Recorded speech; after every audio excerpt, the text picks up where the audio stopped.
Olá a todos. Mais uma vez vamos tratar de ondas. Agora vamos fazer uma importante dedução, que são as chamadas equações do telegrafista. Creio que agora dá para ver direitinho aí. Então, essas equações elas foram boladas originalmente para levar em conta os atrasos que a gente mencionava que aconteciam, não é? Em linhas de transmissão, em certas situações, né? Principalmente nos telégrafos, e elas foram desenvolvidas por Oliver Heaviside, por volta de 1876.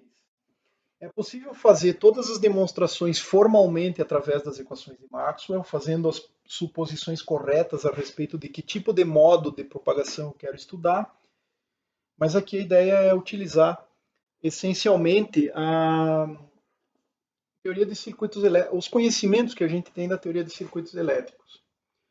Então eu sei que nós não podemos utilizar a teoria de circuitos quando o atraso é importante.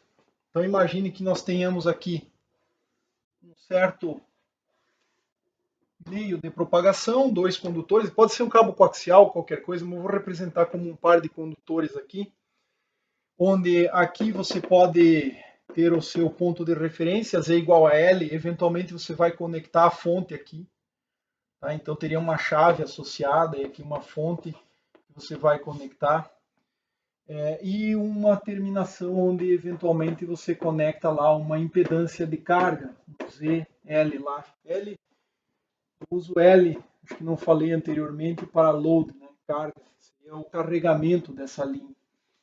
Então, essencialmente, você supõe que em Z igual a L, comprimento final de terminação, seria conectada a uma carga e aqui você tem uma entrada de sinal, uma fonte eletromagnética. E essa linha L, o comprimento L da linha, não necessariamente é muito menor do que o lambda para fazer com que sejam válida a teoria de circuitos. Então, aqui é a priori, não assuma válida a teoria de circuitos. Mas o que eu posso fazer? Eu posso fatiar esta linha de transmissão em N pedaços. Então, eu vou fatiar isso aqui em N parcelas, onde num dado pedaço aqui, suponha que esse aqui é o plano Z, e esse outro corte acontece em Z mais delta Z. Eu vou ter N pedaços, cada pedaço tem um comprimento delta Z. E eu vou assumir que esse delta Z, tá? Ou seja, o L é dividido em N partes, né? Em N pontos, em N planos, de tal maneira que eu tenha N-1 segmentos de comprimento delta Z. E esse ΔZ é que eu vou assumir seja muito menor do que o lambda de operação. Tá? Então, em um segmento desse aqui, vale a teoria de circuitos elétricos. Em uma região entre Z e Z mais ΔZ, qualquer Z e qualquer intervalo subsequente, vale a teoria de circuitos. Então, na realidade, eu teria o Z igual a zero, daí eu teria um ponto Z1 aqui, sei lá como é que eu vou indexar isso. Esse aqui seria o Z1, esse aqui seria o Z2, Z3, esse aqui seria o ZJésimo e o ZJésimo mais o ΔZ. Então, depois nós vamos simplesmente eliminar esse rótulo, né, Jésimo. Tá? Então, entre um Z e um Z mais ΔZ, simplesmente você tem o vale da teoria de circuitos. Agora, note que o circuito entre Z e Z mais ΔZ está acoplado com o circuito anterior, que está entre Z menos ΔZ e Z. E o próximo está entre Z e Z, entre Z mais ΔZ e Z mais 2 ΔZ. Então, basicamente, você tem como fonte o circuito anterior e esse circuito aqui, ele funciona como uma fonte para o próximo. Agora, o que nós precisamos imaginar é qual seria o circuito equivalente de uma linha de transmissão. De um segmento desses de linha. Qual é o circuito equivalente?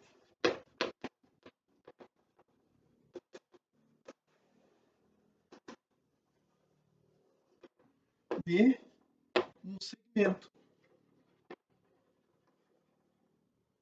segmento ΔZ, pedacinho desse ΔZ. Então tem aqui, vamos pensar aqui numa caixa, eu não sei o que tem aqui dentro. Tá? É um fragmento. O que eu sei é o seguinte, desse lado eu tenho, né, uma diferença de potencial V, de Z e T. Então eu tenho uma diferença de potencial que vem do segmento anterior. Então esse aqui seria o plano Z, esse aqui seria o plano Z mais ΔZ. Tá? E eu tenho entrando aqui uma corrente I de Z T. Então, tem uma fonte de tensão e corrente entrando nesse plano Z.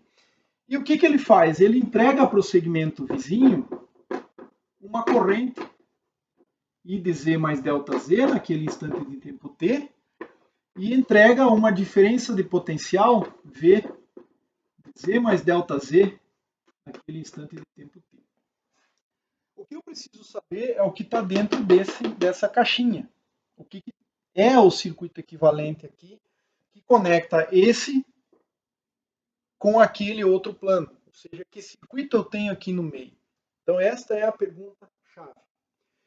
E aí nós podemos começar a pensar em que tipos de elementos eu posso ter aqui dentro.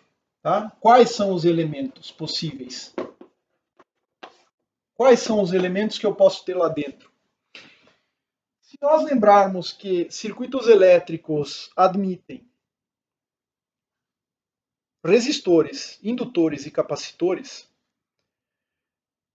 e elementos não lineares, fontes, etc., eu posso lembrar que uma linha de transmissão, um pedaço de cabo coaxial, por exemplo, é uma estrutura totalmente passiva. Então, qualquer modelo equivalente que eu vá construir para representar um segmento de um cabo coaxial, de uma linha de transmissão qualquer, tem que ser constituído de elementos passivos. E quais são esses elementos passivos? Resistores, indutores e capacitores. Eu preciso construir alguma coisa aqui que tenha resistências, indutâncias e capacitâncias. Nada além disso deve estar dentro desse modelo. Porque eu sei que o máximo que ele vai fazer é atrasar e atenuar o sinal. Ele não vai dar ganho, ele não vai fazer nada disso. É um pedaço de cabo, por exemplo. Ou é um segmento de linha. Então, necessariamente, eu tenho resistências, indutâncias e capacitâncias lá dentro. Agora, vamos ver exatamente quais são esses elementos.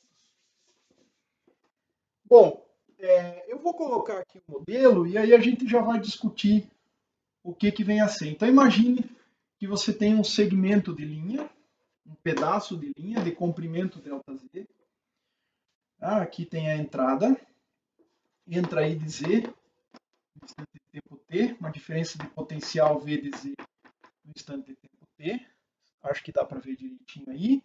Comprimento ΔZ, sai uma corrente I de Z mais ΔZ, e aqui fica uma diferença de potencial V de Z mais ΔZ naquele dado instante de tempo T. O que eu tenho aqui? Eu tenho equivalente a isso, tá?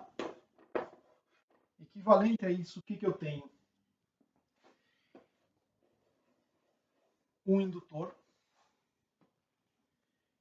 em série com um resistor. Tá? Eu vou representar aqui a nossa referência. Tá?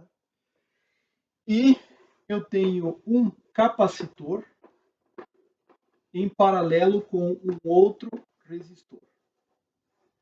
Esse é o modelo equivalente de uma linha de transmissão no segmento de tamanho ΔZ.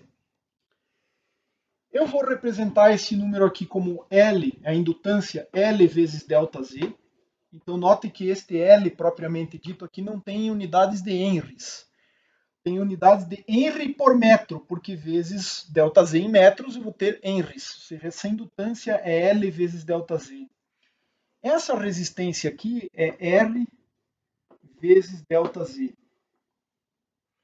Essa capacitância aqui também, eu vou pegar um parâmetro que é por metro do cabo, vezes ΔZ. É um C vezes ΔZ. E esse cara aqui é um G, é uma condutância G, não é o inverso desse R, é bom destacar, vezes ΔZ. É uma condutância associada a essa linha. Então aqui é o plano Z, e lá naquele outro lado, lá é o plano Z mais ΔZ. Então, num segmento ΔZ, eu vou ter uma indutância associada que é série, L∆Z, uma perda R∆Z, uma capacitância C∆Z e uma condutância G∆Z. O que significa cada um desses termos? Bom, aqui também eu posso construir duas coisas, né? Um nó e uma malha.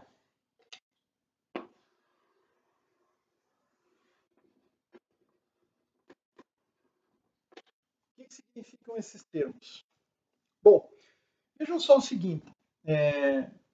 Num condutor, agora pensando de forma bem circuital, num condutor transportando corrente elétrica, você vai ter aquecimento nos condutores. Isso é a primeira das coisas. Então eu tenho uma perda ôhmica associada a uma resistência elétrica de aquecimento dos condutores. Essa perda ôhmica de aquecimento nos condutores, ela é série, depende desse comprimento que está sendo perdida no condutor. Ela é uma perda série, representada por este R∆Z. Quanto maior o comprimento, mais perdas eu tenho, porque maior é o comprimento do cabo. Então, maior é esse resistor série em termos de valor, em termos de tamanho de resistência, em valor numérico. Então, isso aqui representa a perda ôhmica no condutor. Só que note o seguinte, não só a passagem de corrente de condução pelo condutor, elétrons conduzindo no condutor, produz uma perda. Idealmente, esse R é zero, condutores ideais. Tá? Então, não só isso produz perda, como também, pense o seguinte, entre o condutor 1 e o condutor 2, você tem um dielétrico. Pense num cabo coaxial. Entre o condutor interno e a malha tem um dielétrico lá, o polietileno. Se você submete isso a uma diferença de potencial, o que vai acontecer? É possível que a não idealidade do condutor do dielétrico permita a existência de algumas cargas livres e submeter o dielétrico a uma diferença de potencial vai produzir então uma corrente de fuga. Esse G∆Z está medindo a corrente de fuga no material dielétrico. Então, isso aqui, essa perda, esse R representa a perda no condutor, esse G representa a corrente de fuga, ou perdas no dielétrico. Mas, além disso, note o seguinte, se você aplicar uma fonte de tensão nesse terminal aqui e deixar o outro lado em aberto, veja que vai passar uma... Esquece a perda agora, não tem perda aqui e não tem perda aqui. Vai passar qual corrente no sistema? Só aquela corrente transitória para carregar o capacitor. O que é carregar o capacitor? Veja só, se você tem um par de condutores separados por um dielétrico, ao aplicar uma diferença de potencial, isso vai produzir uma carga, por exemplo, positiva no condutor de cima e negativa no de baixo, e isso eu posso representar como uma capacitância. Olha, dada uma diferença de potencial V, surgiu uma carga Q, que é C vezes V. Então, dividindo a carga, C', né? Porque o C' é o C∆Z aqui. Então, dividindo a carga pela diferença de potencial, eu tenho C' e poderia medir essa carga aqui. E, naturalmente, dividindo pelo comprimento, eu tenho essa grandeza que é uma constante daquele tipo de linha de transmissão. Né? Então, se você deixar em aberto, aplicar uma diferença de potencial aqui, olha, não vai ter corrente no circuito passado transitório e você vai produzir um acúmulo de cargas. Essa carga aqui vai ser representada por um capacitor, ou seja, carga sobre diferença de potencial, uma capacitância. Quanto maior é o comprimento do cabo, mais, claro, valendo ainda a teoria de circuitos, desde que vale a teoria de circuitos, mais carga acumulada, e aí por isso que a capacitância de um segmento ΔZ é proporcional ao tamanho ΔZ. E, finalmente, se você curto-circuita esse terminal aqui, olha, é o equivalente a curto-circuitar aquele lado do circuito. Essa parte desaparece, esquece a perda por enquanto, tá? Fazer a conta completa fica um pouco mais complicado, mas suponha um mundo ideal, não tem perda, esse resistor não existe, o que, que vai fazer acontecer? Se você aplicar uma certa fonte de corrente aqui, vai circular uma corrente elétrica. Imagine uma corrente elétrica circulando num circuito, isso produz um campo magnético. Esse campo magnético pode ser mensurado através do fluxo magnético. E naturalmente que se você aplicar uma fonte de corrente zerando o potencial desse lado, ou seja, curto-circuitando aquele lado, você vai ter uma indutância L', que é o fluxo magnético dividido pela corrente que você aplicou aqui. Claro que dividindo por ΔZ, você vai ter esse valor de L aqui, que é a indutância por unidade de comprimento.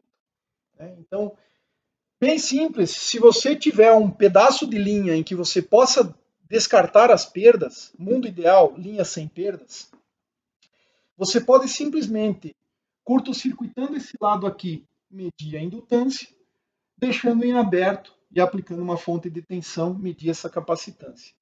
No mundo real tem perdas, aí você tem que fazer um conjunto de medidas de tal maneira a determinar as perdas ômicas no condutor e as perdas por corrente de fuga no dielétrico. Nenhum dielétrico é ideal de verdade e sempre tem um pouco de cargas livres. Mas, idealmente, o condutor não teria perdas, não teria aquecimento e o dielétrico seria totalmente isolante, não teria corrente de fuga aqui. Então, sua linha de transmissão seria simplesmente um indutor e esse capacitor aqui. Bom, dito isso, nós podemos montar essas equações de nó e de malha. Eu vou ter que apagar essa parte aqui. Então, aqui, ó, só para que você tivesse uma ideia de medidas experimentais, suponha linhas ideais. Só para falar aqui em mundo real, R igual a zero e aquele G igual a zero, ou seja, não tem perda no condutor nem no seu sistema elétrico, você poderia muito bem fazer o seguinte, olha, coloca uma fonte, coloca um resistor conhecido, R conhecido, R0, que é chamado de R0, esse cara você conhece, e a sua linha de transmissão aqui, ó, o pedaço de cabo, que é na verdade mensurado por um indutor e um capacitor aqui, tá? Estão aqui. Essa aqui é a sua linha de transmissão, L∆Z e C∆Z. Note que curto-circuitando esse cara daqui, ó, você vai medir a indutância, deixando em aberto, você vai medir, desprezando esse cara daqui, você vai medir a capacitância. Né? Então, equivalentemente, né, numa medida em curto-circuito, por exemplo, vamos colocar aqui em circuito aberto, por exemplo, despreza-se a indutância, você teria esse C∆Z, e aí o seu circuito teria uma constante de tempo tal que você pode medir, seja via fase, seja porque você aplicou um pulso e observou o quanto tempo demora para carregar esse capacitor, que é R0 vezes C vezes ΔZ. Então, se você mede essa constante de tempo aqui, você automaticamente, R0 é conhecido, o comprimento também é conhecido, você vai medir experimentalmente essa quantidade aqui, C, que é dada em farads por metro no sistema internacional.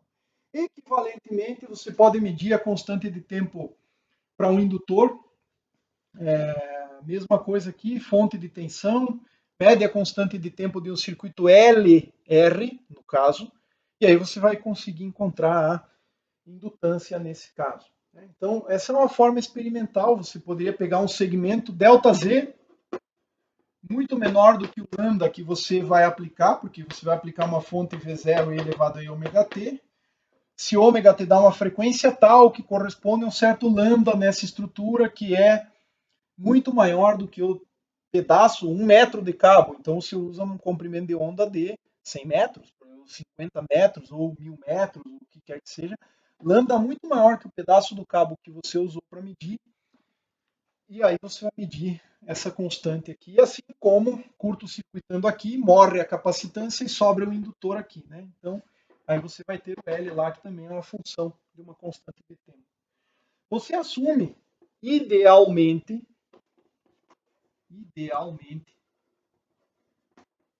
C e L são características da linha de transmissão, Farad por metro e Henry por metro, independem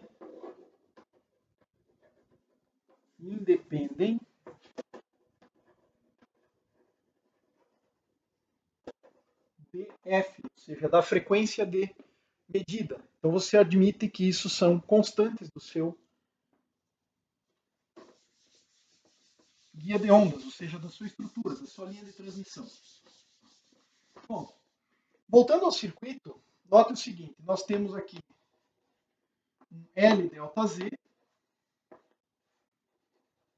um R delta Z, um capacitor C delta Z, um resistor aqui, como eu falei, esse G não é o inverso desse R aqui, G delta Z.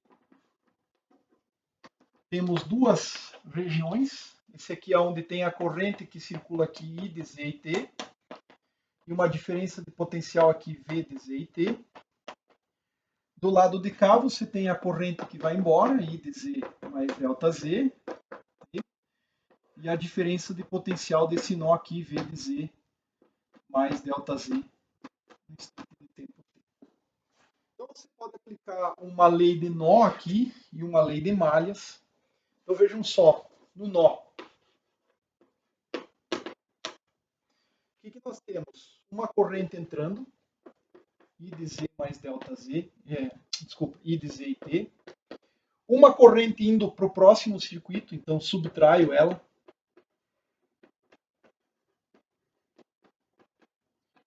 Uma corrente de fuga numa condutância, que é simplesmente G delta Z vezes o V de Z mais delta Z, no instante de tempo T.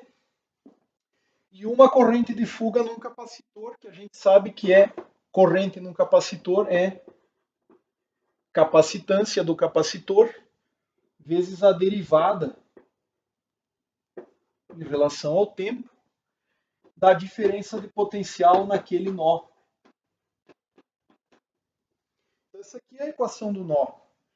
Igual a zero, né? Todas as correntes que entram, só tem aqui vem do circuito anterior, menos todas as correntes que saem, uma vai para aquele circuito próximo, a outra passa por perdas no dielétrico, a corrente de fuga, e a outra é a corrente capacitiva aqui, igual a zero.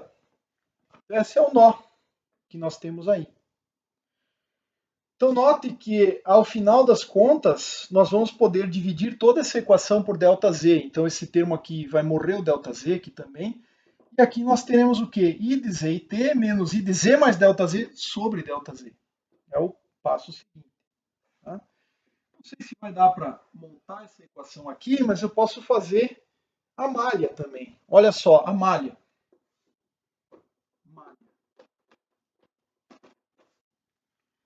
O que nós temos? Nós temos que somar todas as tensões na malha iguais a zero. Mas eu tenho uma fonte aqui, ou seja, V de Z e T. Essa tensão aqui, menos a tensão desse nó, é igual à queda de tensão nesses dois elementos aqui, ó, no indutor e no resistor. Então, V de Z mais ΔZ menos essa tensão desse nó, V de Z mais ΔZ, no tempo T, é igual, se eu quiser colocar dessa maneira, é igual à queda de tensão em cima desse elemento e esse elemento. Nós sabemos que queda de tensão no resistor é R ΔZ vezes a corrente que está circulando aqui, e a queda no indutor é a indutância vezes a derivada da corrente em relação ao tempo. Então nós temos a equação da malha, nós temos a equação do nó, e nós podemos tornar tudo isso independente de ΔZ. Veja só, nós fizemos um ΔZ muito menor que o lambda na prática, mas matematicamente eu posso dividir as duas equações por ΔZ, e aí, prestem bem atenção, ó, nós vamos ter, trocando o sinal aqui, eu posso jogar o menos para o lado de cá, nós vamos ter no processo limite em que ΔZ tende a zero, a definição de derivadas. Então, nota o seguinte, ó, eu posso dividir toda a equação por ΔZ, o ΔZ morre aqui, vai ficar dividindo V menos V, e aqui morre aqui, desaparece nesse termo e vai ficar dividindo esses dois elementos de corrente aqui, ó. Fazendo esse processo, né? Então vejam só, malha e nó, colocando as equações, vejam só, eu vou reproduzir as equações aqui novamente. O que nós vamos ter? Nós vamos ter I, ou a equação de corrente primeiro, né? Ou de tensão da malha, né? V de Z mais ΔZ, limite, né? Quando ΔZ tende a zero.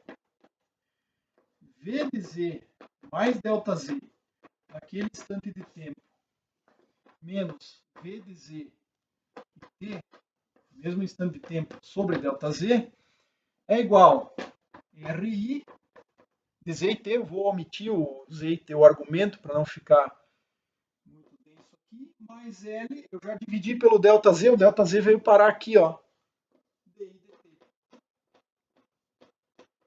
Do lado de lá também tenho que tomar o limite, quando ΔZ tende a zero, mas aqui não tem ΔZ, então não tem problema.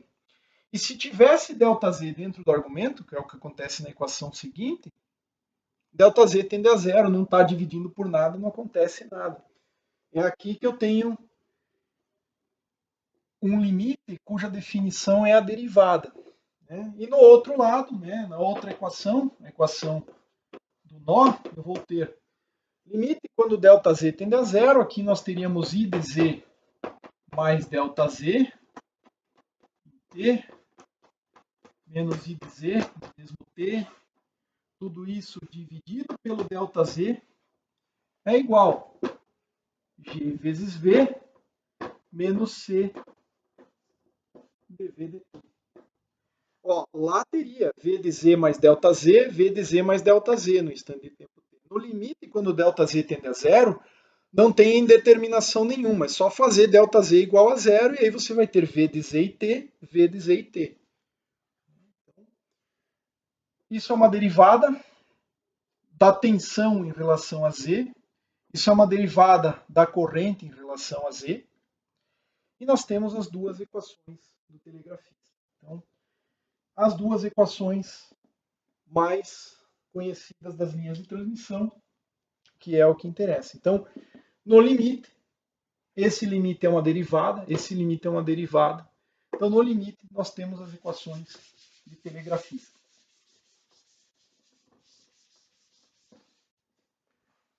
Então, resultado, equações de telegrafista. Que diz o seguinte, né? dV dt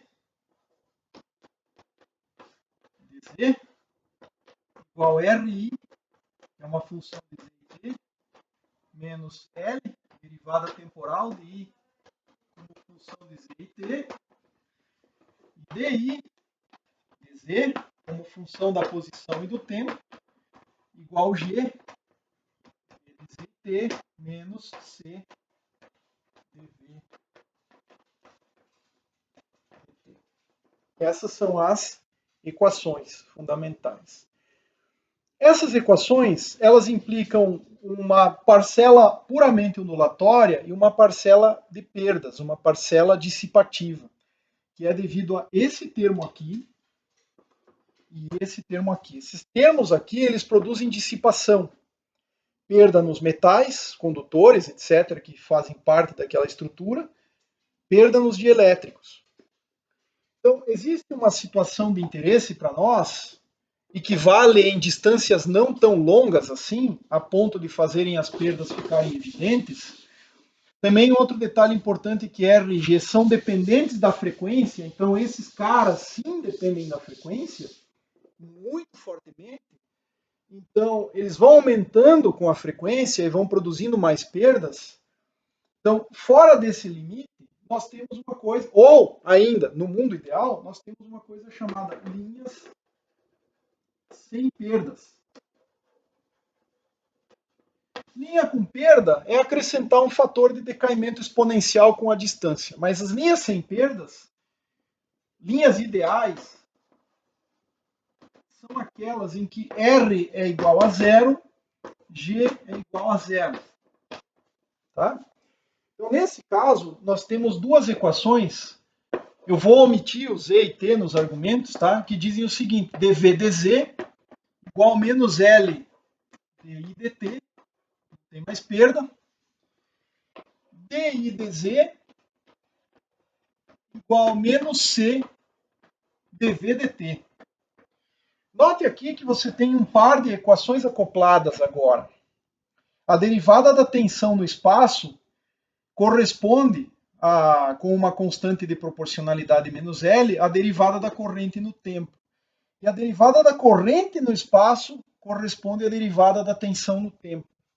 Isso aqui tem vinculação direta com as equações de Maxwell, porque V corresponde a uma onda de tensão, como nós vamos ver,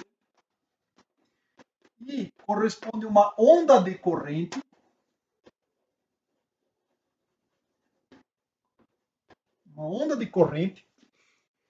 e tensão está para o campo elétrico, ou representa o campo elétrico, corrente representa o campo magnético. E note que não há uma onda de tensão sem que haja uma onda de corrente.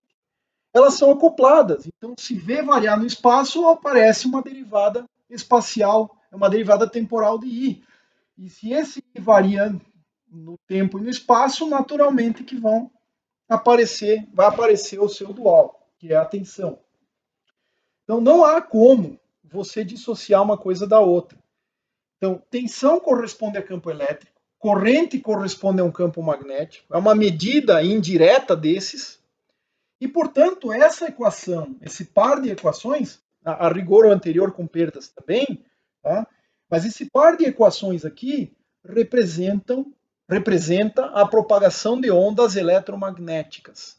É uma versão mais simplificada das equações de Maxwell, muito mais simplificada, de fato. Tá? Então, agora notem o seguinte: se derivadas espaciais da tensão implicam derivadas espaciais da corrente e vice-versa, eu preciso resolver uma delas. Como é que eu vou fazer para eliminar uma das variáveis e ter uma equação só para outra? Olha, eu posso aplicar nessa daqui a derivada em Z, em toda a equação. Esse L é uma constante, estamos admitindo que não dependa do espaço. Então eu vou ter derivada em Z dos dois lados. Posso trocar a ordem da derivada temporal com a derivada espacial. E aí eu vou ter dI dz, só que dI dz volta a ser referente a dV dt, ou seja, eu elimino a dependência dV dt, produzindo a seguinte equação. Vejam só.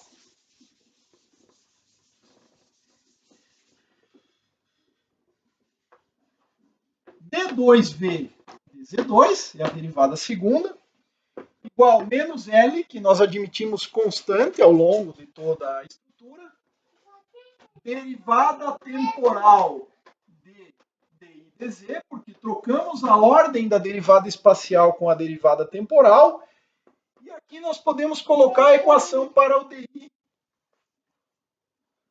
dz.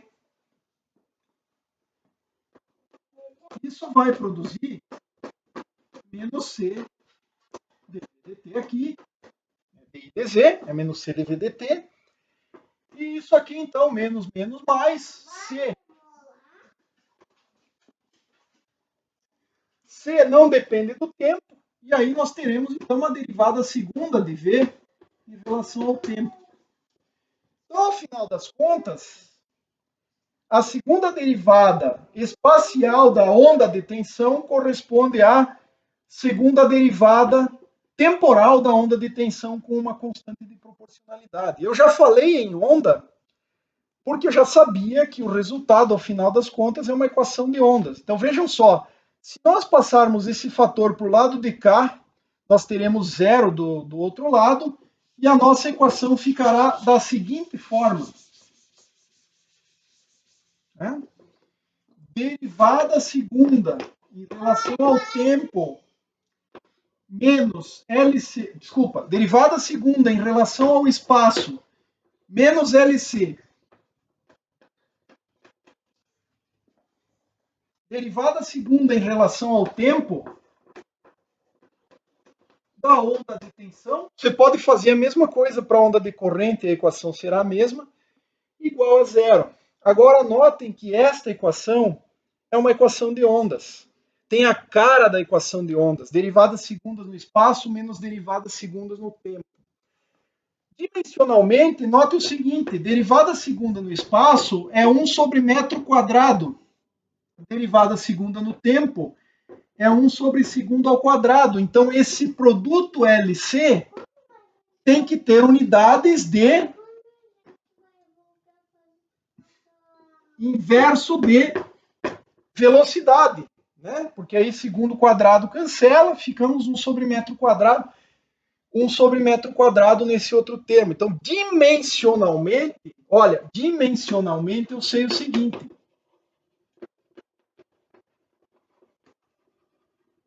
Dimensionalmente, nós temos que V ao quadrado, a velocidade de propagação da onda naquela estrutura, é o inverso do produto LC.